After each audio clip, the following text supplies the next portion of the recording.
Hello, my name is Dr. Sari. We're here with Kimberley.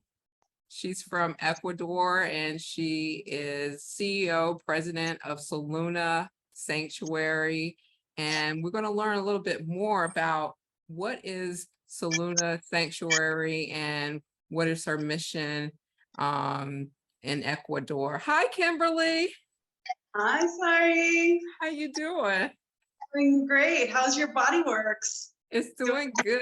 It's doing good. I just got finished working on my last patient about 15 minutes ago. Oh, is this the patient that you're working on with the stem cells? Yeah, she did have stem cells on her knees. Yeah, and she's doing much better. Yeah, they're working. But now we're also working with some weight loss because she's a little overweight. And so we're working on that right now.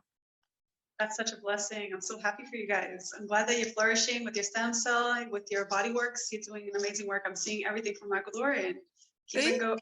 Good work. Thank you. So Kimberley, I want to do a little interview and just talk to you about Soluna Sanctuary. I had the privilege to get anybody who go visit Ecuador, make sure you see Kimberley for massages. She does great body works. And I just fell in love with her.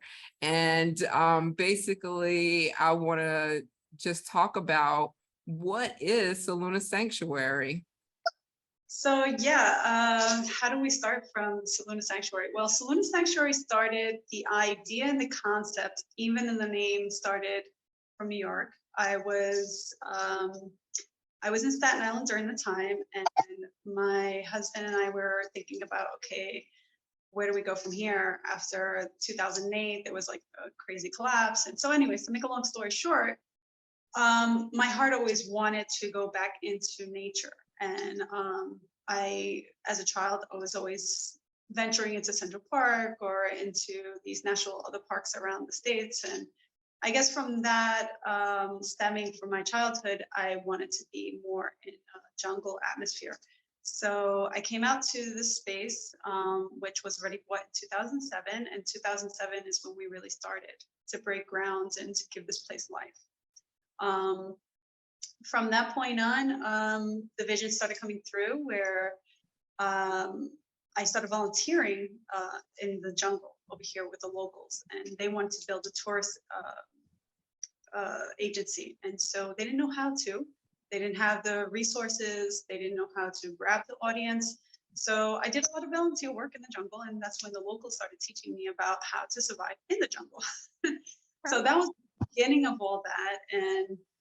And I wanted to grab that feel of that dream that we had from New York and kind of filled that void with learning about how to survive with medicinal plants and what other plants that are out there in order to survive, like bamboo shoots. You can actually, at a certain time of the moon, there's actually water in there. You can cut the husk and right in there, you can actually receive that water to survive if you're stuck in the jungle.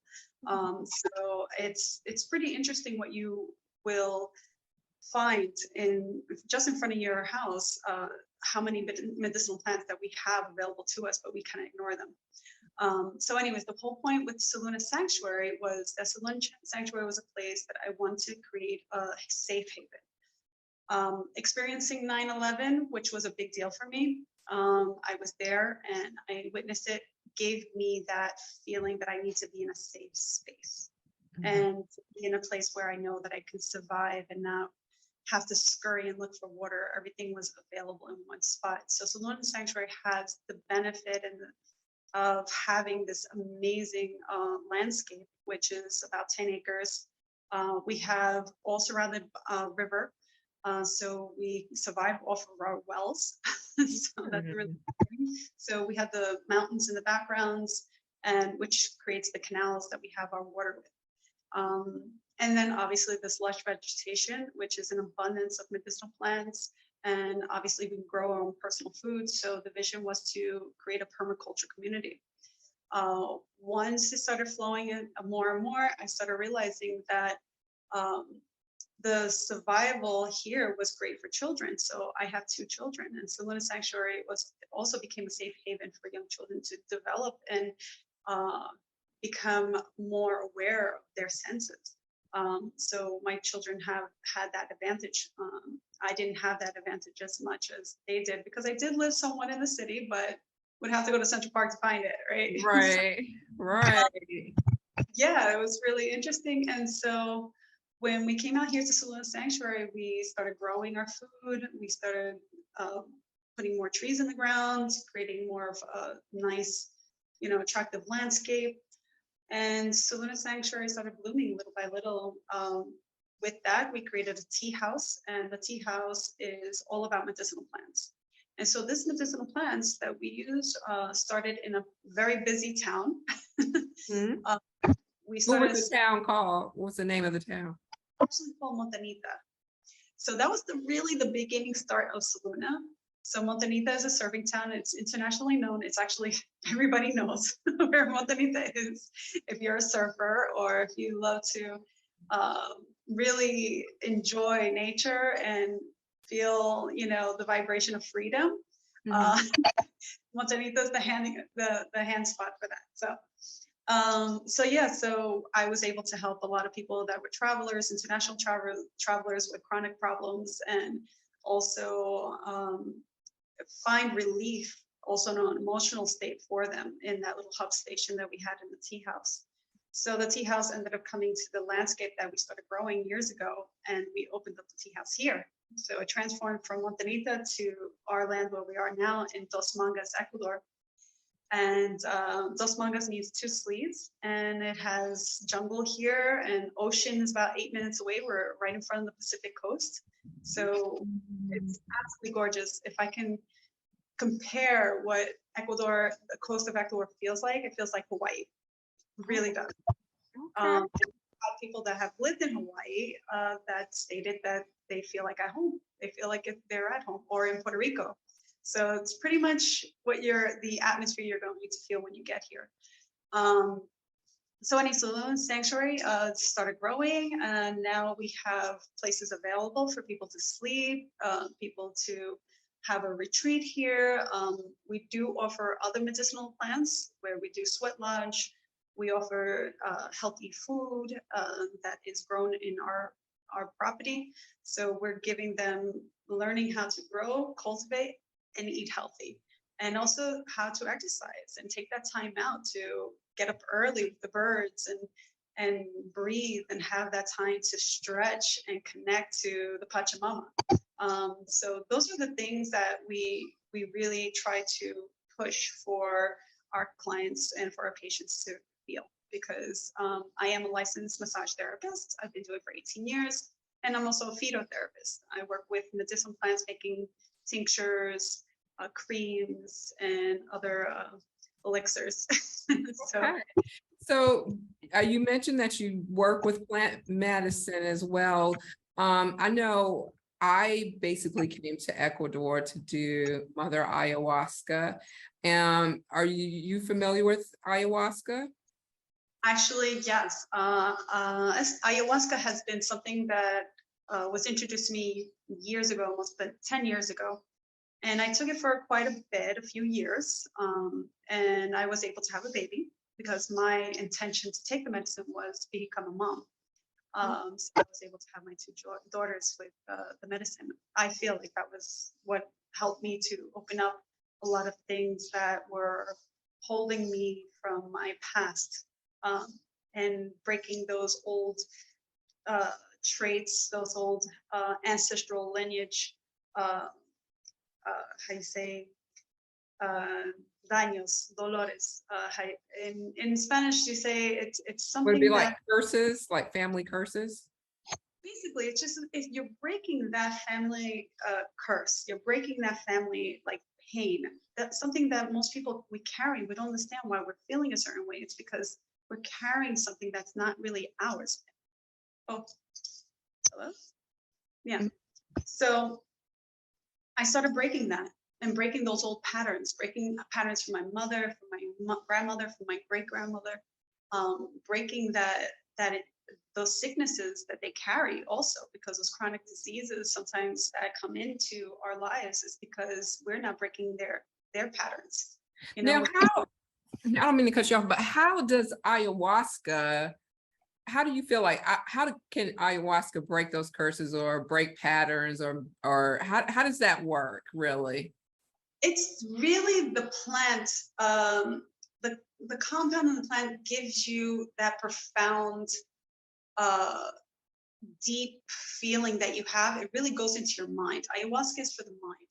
So let's say you have repetitive thought that's always like, always maybe cursing out something that you feel that's really hurting you and you're in pain about it, and it's always running through your head and you can't get out of that spiral. Ayahuasca gets you out of that spiral. It really does. It actually takes away everything that you were repetitively thinking about every single day in your life. It takes it out. It actually helps to alleviate that deep pain, and those doubts and those insecurities. It's a plant that has cured thousands, especially being in an atmosphere like this. You're really going to be taking it in where its element is. In South America is where it really thrives. It's where its home is. And so if you can go where the vortex, the vibration, the avatar of this plant is, you're really going to get the best results with this medicine. I hands down feel like it really has given me a full 360 in my life, from being from New York and coming here and transforming my life completely. It has given me a whole new reason for living and a new purpose to continue being the person that I am and in the profession that I'm in. So like now I'm noticing like everybody wants to do ayahuasca. There's a few like documentaries on ayahuasca, and then there's a lot of now famous people, they're promoting ayahuasca. What do you think about people having ayahuasca parties in like New York City or in the United States? I mean, are they really getting the true essence of ayahuasca? See, when it comes to that, I mean, I've worked on a few patients, and you know, how can I say? I'm going to be really honest with you. I don't think that's the safest way to take it. And I'm going to be very straightforward with that. The reason why is because the plant comes from a region of the earth that is pure, that is not contaminated, and it's protected with much sacredness from the people, the inhabitants that live in those areas. They protect their towns because there is sacred plants, there's sacred areas that have to be protected. And so when you take away that essence from that part of the earth, you're kind of like not giving any more hope to the world, on the purity of things, you know. Mhm. You got to keep those things sacred. And I think if you start, you know, throwing frosting on a sacred thing, you know, with cherries on top, and that's just an idealism of human, you know, ego. You know, they just want something, you know, they want to see something the way they want to see it. They don't just receive just to receive, you know. Mhm. And if you receive it with full heartedness and with love, in a pure zone, then I think that you will be able to get the benefits of the plant the way that you should be getting it. And ayahuasca is very, very strong. And I feel that if people don't know exactly how to take it and don't have the proper mentors, um, they'll go in a deeper end than they don't want to go into. You know what I'm saying? It will do a reverse effect for them. Rather than give them something positive, it'll give them something negative. I call it the snake plant, and it does. It grows like a snake. It's a vine. Mhm. And so if you abuse it, if you overuse it, and you don't take care of it, it will come in like a snake and take you away. It'll take everything that you've worked so hard for and take it away. You know, everything that you've been trying to look for, and it will dissipate because it's a plant that's very strong and it has to be respected. Just like a mother and a father has to be respected. You know, a child should respect their parents. And so we, as children of this earth, we need to respect our mother earth. We need to respect our father. which is our Inti sun, you know. We need to respect the elements, the equilibrium of our system, of our ecosystem. It's the same thing for us. We have to keep balance. And that's why we suffer from hormonal imbalance. We suffer from not our weights, not keeping it balanced either. The planet is the same way. If we don't respect it, we won't have that equilibrium. Everything's behind to have a balance. The world is about that. And we have to respect what we have. And if we take something like that out of a sacred space, we're not keeping the balance on the planet. Oh, wow. So what, like at Soluna Sanctuary, what would a ayahuasca ceremony look like? What would you do? Like, what would be like some procedures? How does it work? How do y'all actually do the ceremonies of ayahuasca? Well, the proper way of doing ayahuasca is making sure the grounds are protected. That's the first thing we do. We prep up with time and we take the medicines ourselves, preparing ourselves to receive these new energies that are coming here. We also clean the land. We spread our tobacco seeds everywhere. We also burn tobacco. We smudge ourselves. We do sacred songs, giving respect to the ancestors of these lands and the energy that's here. We give full protection before anybody comes here. When people do get here, we ask that they have a certain diet before they get here, that there's a certain cleansing ritual that has to happen before they go take the medicine. Mm-hmm. So we ask that the people do prepare themselves before they get here, to not eat things that are going to do things that are bad to your body. You're not going to have red meat. You can have, chicken, and you can just have a very lean diet. And when you get here, the same. So it's a full detox. So you have to be ready with your mind, body, and soul, and your spirit. Mm-hmm. And so we prepare everybody with that. So by doing certain things, like getting them ready with their mind, having a meeting with them, having a consultation with them, finding out what works, what's going on with them personally. Having a full interview is really important when you have a person who's interested in ayahuasca. We need to know if they have any chronic diseases, if they're on any medications. We need to know if there's an emotional disorder as well.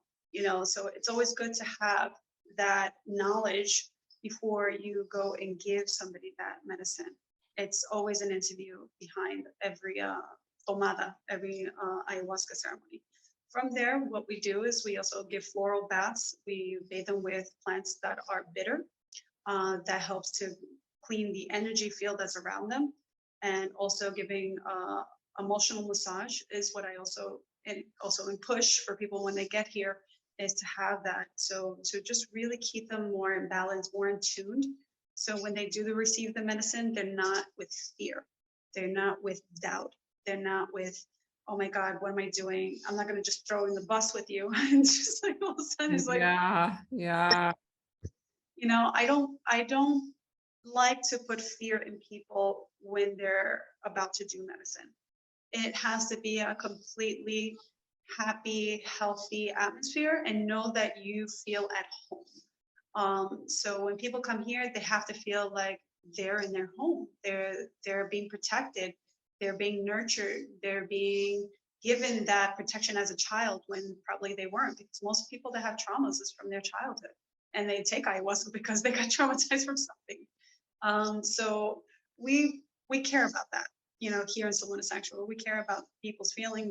We hear about their pain, and how can we find a solution for them. Soluna Sanctuary is about creating a solution for you guys. Also to create a safe haven when you feel like everything else is collapsing around you. We've gotten several calls, people just having severe depression, and I would spend 3, 4, or 5 hours on the phone just talking to somebody because they were at a borderline of their existence, and they were feeling like they didn't want to live anymore, And so opening my doors was one of those things that people felt like, wow, I know after knowing you after 10 years or 7 years, I know I still have a safe haven somewhere else around the world. And I know I'm going to be happy, you know, because you have this Pacific Ocean there that cleanses you. You have the jungle right here that has sacred landmarks. That's absolutely amazing. Ecuador has everything. I mean, I'm not even kidding you. I've spoken to people that travel the world and they all tell me the same. I have traveled everywhere, but Ecuador is the only place that I feel good. Wow. And I am serious that they do say that. And I feel like, wow, God, you put me in the right space, you know, and I believe solely that God has put me here in the right space to have this space available for other people that were searching for a safe haven, to find a place where they can safely take ayahuasca or take San Pedro, or just even explore about medicinal plants and find out what plant resonates with them, what gives them that, you know, that feeling that they're so attracted to that plant, and how to work with that plant. Because I'm also a phytotherapist, and so I do tinctures, I do creams and oils, and I do flor de Bach with my plants. So this is pretty much your medicine cabinet that you need as a human. And I like to give that information to the patients that come here, for the people that want to be here and start a new life. And sometimes this is just the beginning of the change of their lives. They sometimes just stop here, and all of a sudden they're doing amazing things after this. So this place really just makes you flourish. I'm not saying it's just because it's only Soluna Sanctuary, but I think South America in itself, it has a special, you know, energy force right now that is helping for survival for the human civilization. I think if you want to survive, this place is the place to be in. I'm not promoting real estate, but just, you better move to Ecuador, huh?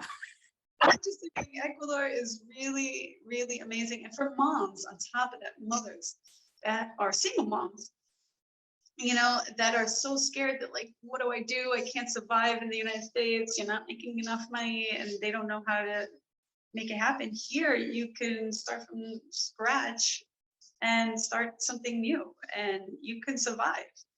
Food is so abundant here, and it's so fresh. Fruits, vegetables, I mean, you name it. And you can even grow your own stuff. And there's great community here, especially where I live. You have Montanita, you have Olon, you have Mangaralto. They're family friendly, and they're all international. There's a lot of international people and a lot of local people, and they all live together. Everybody's infused together, and everybody's having an amazing time. It's almost like, you know, God's paradise, you know? And that's how I feel here, and I feel completely safe. And I don't know what the media might tell you, but I know that here is definitely a good spot to live and survive. So if someone wants to book a retreat, how do they go about doing that with you? Well, right now we are registering through our Instagram for now, because our website is still up and running. We're still trying to get the right person to the website. So anybody out there that's looking to a website, Soluna Sanctuary needs it. Okay. Okay. But right now we do have a retreat on March 15th until the 25th right now. It's going to be a Wachuma and ayahuasca and sweat lodge retreat. So it's going to be 9 days. They're going to be doing venture runs. They're going to be going to sacred land sites. There's going to be about 3 ceremonies.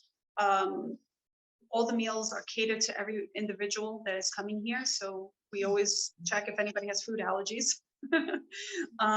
Sometimes they can milk or soy or whatever it is. We specify that they make sure that they have the best type of option for them. And so that's pretty much it. I mean, if you could register through our WhatsApp number, we can, send you all the information. What is your WhatsApp number? My WhatsApp number is 098 502 2825. Sorry, because I'm always saying. And what is your IG? So just in case they want to look you up, what's the IG? The Instagram is Soluna Sanctuary. Okay. Or it's a Soluna Sanctuary. I'll send you that information to you. So if you can send it to your viewers, that would be great. But I feel that this place is definitely for everybody. I can't explain how beautiful this place is unless you come here. It's definitely breathtaking. I will send you some pictures, some images of this place, and also send you some images of our retreat that's coming in the next month, which is in March. Okay. So you'll have a bit more of an excitement to see how our retreats are being run, how the people are being received, and also our rooms that we have available. It is a farm, so we have a cultivation of chocolate here. We have coffee, we have lemons, we have oranges, we have bananas, we have passion fruit, we have everything you need to survive. We have yucca, we have green plantains. We actually work with ceramics as well here. We have an amazing ceramic artist that lives here. It's one of the oldest ceramics in South America. It's literally right here in Valdivia, Ecuador. What you can have done here. One of the things that we have made here with the locals are these ceramic flutes. I've had here for my tea ceremonies for the Soluna Sanctuary. We do our tea ceremonies with this to receive the medicine. This is all handmade by family. And vases, everything in ceramics you could think of. So that's definitely what we offer here as well. So we do have workshops, medicinal plant workshops, and that's pretty much it. Yeah, and the therapies that we do here, working with Andean medicinal therapy, and we do floral baths, Reiki, sound bowls. Okay. Now, I for people who really can't get to Ecuador, will you be coming to the United States anytime soon where they can get treatments or anything from you? Actually, I'm planning for the month of June. For the month of June, July, and August, I'm hoping that I'll be heading out there. I mainly do group settings. So if we could do a group setting in a retreat form in a house, or I could do private ceremonies in your home. I can give you all the information, do medicinal workshops, emotional massages. I actually have a few clients already lined up in Long Island waiting for me. Okay, okay. Yeah, no, I met them here, and there was a beautiful wedding, and they were all like, talking about me in the wedding because I have my gifts of being able to talk to the spirit of the person and really lifting up old wounds and helping the other person pass through those things. So I had some beautiful encounters and healing processes with these people. And so now I'm like the talk of the family. So they still talk to me today, and they call me and ask for counseling. So I do that as well. We do private Zoom meetings. One more last question, because I know when basically after you do have like an ayahuasca ceremony, and let's say you're in nature, but now you have to return back to let's say New York City and all that big city and all that, like no trees, it's so, you get so much noise pollution, air pollution, water pollution. How do you basically kind of get back to that normal life when you've taken this beautiful plant and you're on like this magical, like spiritual motion high, but then you got to come back to New York and everything is so crazy, because that's one thing that I experienced, doing ayahuasca. Was just like, oh my gosh, I really wanted to just go back to Ecuador and didn't want to live in New York anymore. But I have a practice here and I have patients, but how does one like get back to their normal life? Well, I could tell you that surround yourself around people that are like-minded. That's the number one. Okay. And eliminate the things that definitely don't serve you anymore. Whether if it's objects or people that you've been around, or putting healthy boundaries is one of the biggest things that I tell everybody. Definitely put a healthy boundary, respect yourself, love yourself, give that time that you gave yourself here and implement that time for yourself. And don't feel bad about it. You know, sometimes we live with expectations, especially living in big cities. You know, it's always like, oh, but what if they say if I do this, or, you know, they're expecting this, they're expecting that. No, you need to make an expectation for yourself. Your expectation is you, to make sure that you keep on your healing journey, because you're still healing. Even after you take the medicine, you're still healing, you're still learning, you're still falling, it's like your newborn baby reborn. So you're learning how to walk. You know, you just crawled out and now you're walking, and then you're going back into the wilderness of the cement city, and you realize, oh my God, like I really felt at peace that in the womb of my mom, which is in the sweat lodge, right? And I'm connecting to Mother Nature, which is Pachamama. How do I get that back here? Okay, I'll tell you now. Like I said, take care of yourself first, respect yourself, healthy boundaries, eliminate the things that you don't need in your life.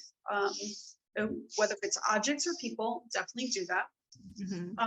The other thing is keep a healthy diet, keep a healthy exercise, keep your, you know, if you have to go to the gym or just run in the park, do that. You know, get yourself back on a bike, you know, listen to music that's going to make you vibrate with joy and inspiration, and feel focused and determined and disciplined. You know, disciplining yourself is a big thing. You know, keeping that bubble of safety as much as you can is sometimes can be very stressful, because you're always like, I got to protect myself, I got to protect myself, all this energy. Sometimes it's okay to have that energy come in, because we learn from the negative stuff. So it's okay when things collapse, because then you're learning from that. So, and then from there, you take baby steps, learning where you need to be. Then going back to the big cities, like, okay, I learned all this, I know this, what can I take from here and bring it back to where I was, where I felt that peace, and make that flourish, but in a peaceful way, where it doesn't turn into this, like where I don't poison that place again, you know? Right. So you want to keep your expectations a little bit more earthy, you know, more back to being grounded to what God has created us for. You know, why did God create us? We need to touch the ground. Yeah. Magnetic beings, and we get energy from the sun, and we get our magnetism from the earth. And so we're electromagnetic, and we need to keep that balance. And so when you don't have enough of that nourishment of being a human being, not a robot, you feel out of whack. And that's why people are like, what's going on? So how do you get back to that? Well, like I said, you can go to the parks, you can get yourself involved with young children that are really going through some really hard times, or elderly as well. You can get yourself in social community, because we need community. We need to be social. We need to have people around us. That's why the big cities have that. It's not that bad. I mean, there's beautiful things about New York City that I love so much that I can't say that it's all bad. You know, there's always that moment in the morning that, you know, that I can say, man, I remember my ancestors here, the Native Americans, how they would go to the Upper West Side and look at the Hudson River and see the sunset, and how it would glaze off the mountains. And it's just like, wow, how magical. You know, I'm in New York City, how magical can this be? There is. Yeah. So if you know that you have those hot spots, you know you can escape to those little sacred spots, go there, center yourself, get yourself back into alignment, because you can't be here all the time, it's okay, but always take that time to respect yourself and know that I have that space, even in where I live. And then maybe invite in friends, and it doesn't cost anything to just take a car ride and say, hey, let's just park the car and just throw out a little blanket and take out our sage, or take out white sage, smudge yourselves, throw a little bit of tobacco and clean yourself with the tobacco. Not necessarily where you need ayahuasca in that moment, but eating healthy, drinking enough fluids, having enough water in your body. All those things are really important. I think it's pretty simple to survive. It's to be a human, but we complicate it so much with so many things, you know, We always want one and absorb. And we can really just cut it off once in a while and just say, I just want peace. Okay, we have one, actually we have two people who just posted some questions. One person's question is, can ayahuasca help manifest money? No. Okay. If you want,